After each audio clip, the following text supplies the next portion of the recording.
see everybody tonight. This week we've been focusing on sweeping with the closed guard. However, we're sweeping with a particular context in mind, and that is when our opponent stands up inside of our closed guard.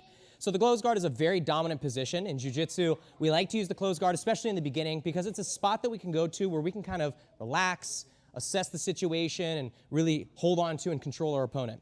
However, when our opponent's trying to get out of the closed guard, the most effective way to do that is to stand up to break the guard open.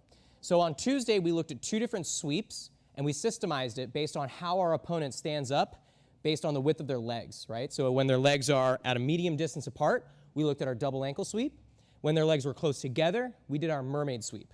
Tonight, we're gonna look at one more variation of a sweep when our opponent stands inside the closed guard. This is gonna be the muscle sweep.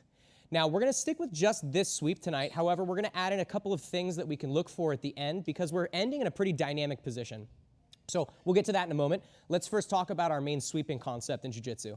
So in Jiu Jitsu, our main sweeping concept is that we're gonna look to gain lever access on our opponent's body, and then we're gonna start to shift their center of gravity. So if I can control levers and shift their center of gravity to a point where they don't have base, I'm gonna be able to sweep them and come up on top. Now we're gonna look at our muscle sweep today. We're just gonna look at the basic variation, then we'll add in some stuff after that. So first things first, I have my opponent inside my closed guard. Let's talk about why I might use this technique as opposed to the other ones that we worked on. So we're gonna go over two different ways that this person can stand up. So again, we're systemizing our approach here. The first method that this person can stand up is by pinning our biceps to the mat, almost like they're snow shoveling our arms away, and then they can start to stand up here. This is common. This is a good way to stand up because look, he makes it so that I can't grab his ankles. So no double ankle sweep. It's very hard to grab the sleeves and his legs are wide, so no mermaid sweep. This is a good way to stand up, and this will be a great opportunity to do the muscle sweep. However, there's another way that he can stand up, and this is actually the way that we like to show people to stand up. If he stands up with belt control, so if he stands up and then hoists my belt up like this. Now, even though I can grab his ankles, he's elevating my hips. So if I let go to try to double ankle sweep him, I literally cannot get my hips down to push. I cannot wrap my legs around his legs, so I can't do either of those sweeps. It's a very safe spot for him. Now, here's what I want to mention, guys. You can do either one of these two stand-up variations. So here's what I recommend. If you're a little bit newer to Jiu Jitsu, I would stick with pinning their biceps down to the ground. If you're a little bit more advanced and skilled in Jiu Jitsu, go ahead and use the belt variation since that's what we like to do. However, no matter how they stand up, either one of those two, we can use our muscle sweep to sweep them. Let me demonstrate this sweep first, and then we'll break it down. Here we go. Yeah, that's good. Yeah, we'll start with this one first. All right, here we go.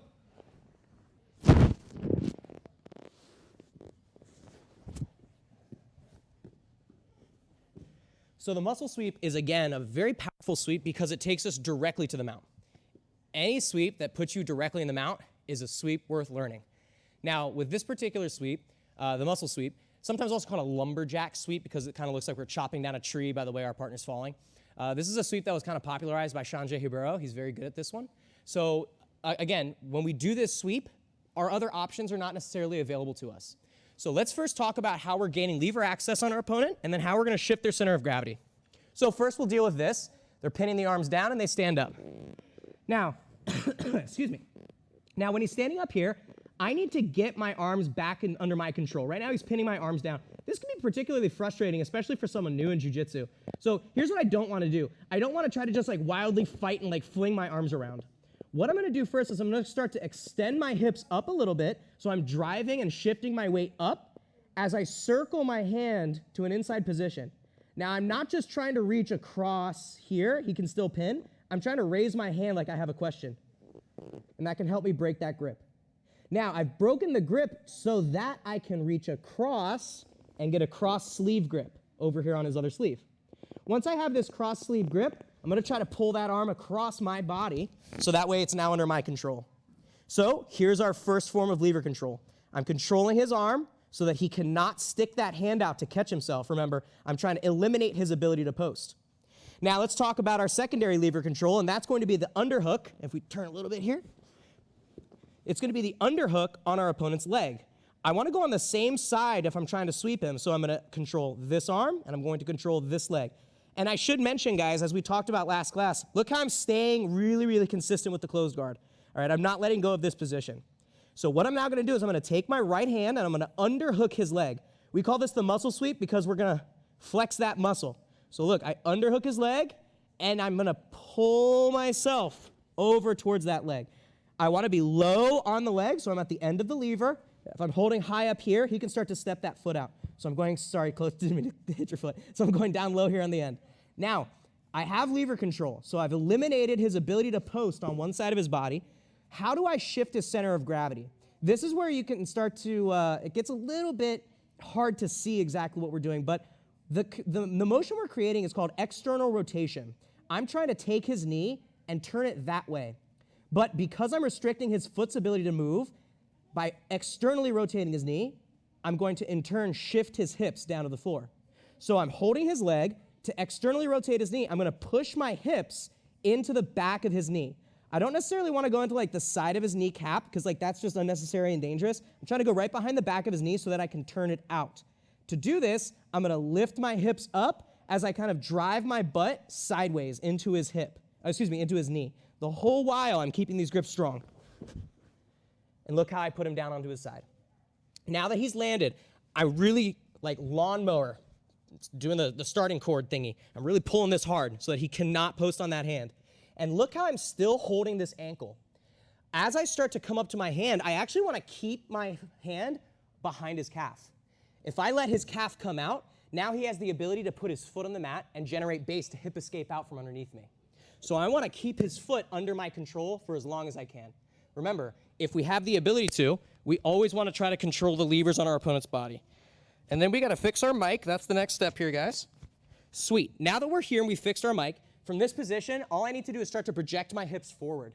So I'm going to open my guard. I'll show this from a different perspective in a second. I'm going to open my guard. I'm going to start to push my hips up and forward. Now that I'm here, I can extract the arm and finish in the mount. Okay? So a very good technique, 6 points right there with the sweep for 2 and the mount for 4. Let's see this from a different perspective. That way you guys can see how I'm finishing by coming up. We'll do it from this orientation here. So same beginning, I pull. So again, your partner can choose which one they want to do. In the beginning, I generally recommend the bicep hold, but you can practice either variation. So if he holds the belt this time, so all I'm going to do is same thing, cross grip. I just don't have to do this thingy where I free my arm. Cross grip, underhook the leg, and now look, if you're having trouble pushing your hip, you can open your guard just slightly to make your hips more mobile. However, just remember that that's a double-edged sword. Because I relinquish this control, he has the ability to start to move. So try both. Ideally, try to keep your guard closed if you can. I'm going to swing my hips into his knee as I hold both levers strong, and I put him down. Okay? Look how I maintain control of the levers. I come up, I open the guard, and I finish on top. If your foot's getting stuck underneath him, kind of windshield wipe that foot out, but be prepared to then suck it back in so that I maintain control. Let's see this muscle sweep once more from the front perspective, and then we'll get to work. All right, I'll show one more time without talking, slow motion.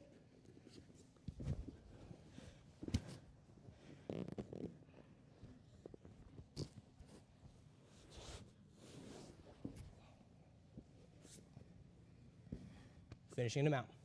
So let's talk real quick, safety. We're pushing our hips and our body weight into somebody's knee. Knees are very commonly injured in Jiu Jitsu. Now what we're doing right here, external rotation, is one of the safest things that you can do to somebody's knee because human knees turn out very well. They don't turn in very well. Internal rotation is generally the dangerous thing that we want to try to avoid. External rotation is generally fine. However, as the person doing the sweep, we're not trying to just completely overwhelm their knee's ability to turn out. We're just providing like gentle push up to where they start to fall. So what I mean to say is this, just be controlled with the movement as you're swinging your hips in. Top person, don't fight this to the death. When you start to feel that rotation, like we did last class, trying to crumple and unravel yourself to fall onto the mat. You're gonna kind of like drop yourself over and come down. Remember, you're falling onto the wide, soft parts of your body, okay? Don't try to like catch yourself on an elbow or something. This can hurt, all right, guys? Does anybody need to see this again? Any questions? All right, let's try that muscle sweep. On to 1, 2. Okay, does anybody have any questions on this sweep so far? Again, we're gonna continue to work on this sweep all class, don't worry. So we're gonna get plenty of good practice and repetition. However, we're just gonna add in a couple things now. I'm gonna point out a couple of common errors that I was noticing. I think the big elephant in the room is coming up to get to the top position. So let's address that. So we'll just do like a side view. So he stands up. So I've swept my opponent, right? I've put him on his butt. From here, a lot of us were having the difficulty of them like laying on your leg, which is uncomfortable, or just general difficulty of getting our hips up. So remember, take your time. You don't have to rush through this. A lot of times if I just try to ride his momentum and come up to the top position, I might land on my foot. It's just going to be uncomfortable. So look, first things first, come up on your hand and get your hips up above his. So now that I have my hips higher than his, I have that gravity advantage. Now, if you feel like it's going to be uncomfortable with him laying on your leg, because again, if you're cool with it, you can just push your weight forward and then kind of pop your foot out, right? You just kind of be a little bit more direct with it. If you like that method, go for it. However, if you feel like it's going to be uncomfortable with him laying on your leg, i.e. if they're way bigger than you, I would recommend first just take your foot out. Okay, if we turn back this way a little bit. Okay, so again, I'm here. Look, I'm just going to take my foot out from underneath and then kind of push my hips forward, like I'm trying to throw my hips up into his face. That just will help keep your foot a little bit safer. Again, if you'd rather just keep your foot underneath him, it's not the end of the world. You're not going to injure your foot, especially if they're the similar size to you. If there's a huge weight discrepancy, I would recommend taking your foot out, okay? So what I'd like us to do now is I'd like us to add in a little submission at the end of this. We're going to look at how we can attack an arm bar based on how our opponent will react to this muscle sweep. This will be a very simple arm bar. Many of us in here have done the arm bar before, whether it was from the top or the bottom. Just recently we did the bottom with the closed guard arm bar. But let's look at how we can attack the arm bar now. So let's say I've hit the muscle sweep. I end up here. We're going to look for two different reactions, okay? We're going to look for our easier reaction, and then I can show you the more of like the dynamic reaction. The simple reaction is that your opponent does not want to fall, so they're going to try to catch themselves with really the only thing they have. That's going to be this arm. So I'm sweeping him, and he's going to post that hand behind to try to catch himself like this. No, you were right there, coach. Yep, perfect. So he's going to try to catch himself, especially in a competitive setting. They don't want to get scored on, so they're going to do whatever they can to not let themselves fall over. So because he's posting that hand, I'm going to do the exact same thing. Come up on my hand, lift my hips up, but now watch. I'm going to take my leg that's closest to his head. I'm going to drape my shin behind his head. Now that I've done this, I switch for the wrist, and I come right here for the arm bar. Okay? Now, this is like where my weight's on top of it like this. This is a fine way to finish. However, it's not quite as controlled, so I'll show another method that you control it better in a second. But it's a very simple way to submit them. So again, I'm catching this arm, I've swept him, and he says, no way, I'm going to fight to the bitter end. Look again, guys. Come up on your hand, elevate your hips high, and now watch again here. I'm going to take the leg that's behind his head, and I want to either hook it behind his shoulder, or I want to put my shin across his head. Now, I'm putting a lot of my weight on my hand still, right? So look, this leg is not like bearing down on him super hard. I could, but I want to be nice to my partner for right now. I notice I have not yet relinquished control of that cross sleeve grip yet.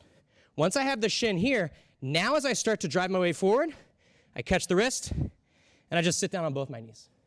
And now I can finish very simply, okay? Start to pull up here, all right? If I want a little bit more control, I'll just keep my head down, okay? So, again, we're here. He's caught himself. I get my hips up. As I let go, I'm going to go 2-on-1 and drop my head. And now I can just start to melt my hips right into his arm. There's many ways to like dynamically finish this with rolling, catching the leg, like spinning around with them and things like that when they start to move and escape. But I just want to demonstrate how when your opponent reacts, it can open up avenues for attack. So we're going to practice this. Again, very simple. I'll show once more from this perspective. So I did my muscle sweep. My opponent posts. The other reaction that you may encounter is where he pushes and tries to frame you away. This is simply not as common because it's just not as smart, right? If he's pushing me away like this, he's just giving me the armbar. So feel free to practice this one, guys. If your opponent, if your partner would like to, they can try to push your chest away here. In which case, do the same thing. Lift and grab. Okay, once I grab, look. I'm just going to start to pull up on his wrist as I keep my strong pinch with my legs. Alternatively, if he's crossing his hand over to catch himself, we're here. I'm going to lift my hips up, shin behind, switch and catch, and then pull. Notice I still have my hand here. If I start to come up, it can get a little bit dicey with my balance, so feel free to just keep your hand in play. then just start to drop your hips down. Be gentle, obviously. This doesn't require a whole lot of wrenching power. You're in a very dominant position, right? So I'm just pulling their arm up into my thighs. I'm squeezing my legs hard, and I'm getting the arm bar. I'll show again from the front view, nice and slow from the top, so that you can see it a little bit more kind of in action. All right, guys, so we'll go here. So I pull my opponent into my closed guard. Everything's the same. Here we go. He catches himself, and I catch the arm bar. Alrighty, guys, nice and slow. Focus on good movement. Does anybody have any questions? Alrighty, guys, let's play with this. 1, 2. All right, guys, so far we've looked at the muscle sweep as a response to our opponents standing up. We now have added in the ability to recognize when our opponent compromises the structure of their body, which will enable the opportunity for the armbar. Now let's look at one more sort of dilemma we can throw at our opponent. Remember, by systemizing our attacks, by creating these dilemmas where they either have to choose, do I get armbarred or do I get swept? That's going to make our jiu-jitsu very powerful. It's inevitable that we're going to be successful. If I'm only going at it with one perspective, that's the only thing they need to worry about. But as we saw with that armbar, if they try to catch themselves because they don't want to get swept, I'm going to go for an armbar. If while I'm going for the armbar, they think, oh man, they're going for an armbar, let me get my arm free. Guess what? I just swept you. Now let's look at one more option, and it's going to be the triangle. We've worked on the triangle not too long ago, so let's look at how we can adapt with the triangle added into this muscle sweep. Here we're going to get a little bit tricky with it. We're actually going to do a bad muscle sweep. Everything's the same in the beginning. He's going to stand up, but see if you guys can tell. What is the difference here? Opposite side sleeve grip. Now, why am I doing the opposite side sleeve grip? Obviously, he's going to post that hand and catch himself. Yes, that's exactly what I want. I want him to put that hand down on the mat and catch himself. Here's why. As I do this sweep, when he falls, he catches himself with his hand. I can now shoot my legs over, and there's my triangle choke. So what I'm doing is I'm actually inviting him to defend the sweep. I'm saying, go ahead, defend the sweep however you'd like. Post your hand out, please. But by posting his hand out, what have I done? I've forced him to break the structure of his arms to expose the hanging triangle. Let's look at that hanging triangle real quick. In my opinion, hanging triangles are far and away the most effective way to triangle someone because their posture and their alignment is already broken. So here's what we're doing. Same exact setup. We're just not cross-gripping. I'm just grabbing the sleeve. As I underhook this leg, pull myself in, I'm going to do the muscle sweep. Let's actually try to turn 90 degrees that way. Perfect. All right, guys. So nice and gentle. Again, I'm not trying to like break his wrist or anything. So I'm going to put him on his side and just allow him to catch himself here. Okay. So once I knock him over, I've put him on his side. He's caught himself. We're not worried here. Okay. I'm not going to say to this, oh man, you know what? I lost it. Let me just go back to my closed guard. You can, but we have the option of the triangle. So look, same thing. I'm going to build up onto my hand. I am not going to simply open up my guard and just throw my legs towards him. See how far away we are? Right? This is not an effective triangle. I'm not Mr. Fantastic. I can't elongate my legs. So look what I'm going to do. I'm going to climb and hang my leg behind his shoulder blades. So now, look how I'm keeping my weight on him. This is why we call this a hanging triangle. I am hanging off of his body. His arm is supporting me. My hand is supporting me. Guess what? If he falls over, I just swept him. So see the dilemma? Let's back up a little bit. However, let's try to finish this triangle. So I'm hanging.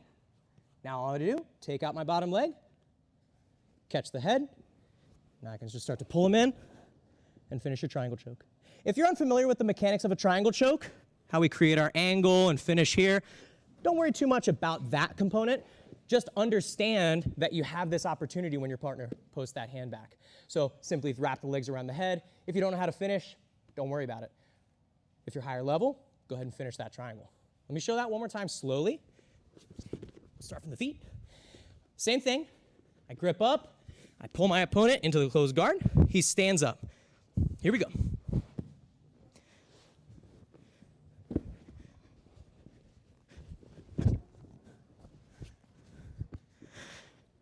So I'm inviting him to post so that I create a dilemma.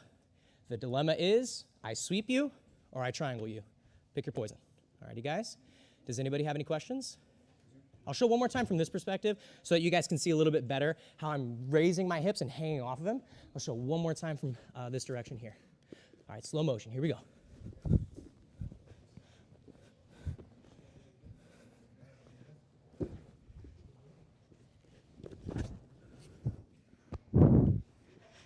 Alrighty, guys? Slow with this one. Again, if you haven't had experience with triangle, don't worry about finishing. Just focus on the mechanics of getting there. All right, let's go. 1, 2.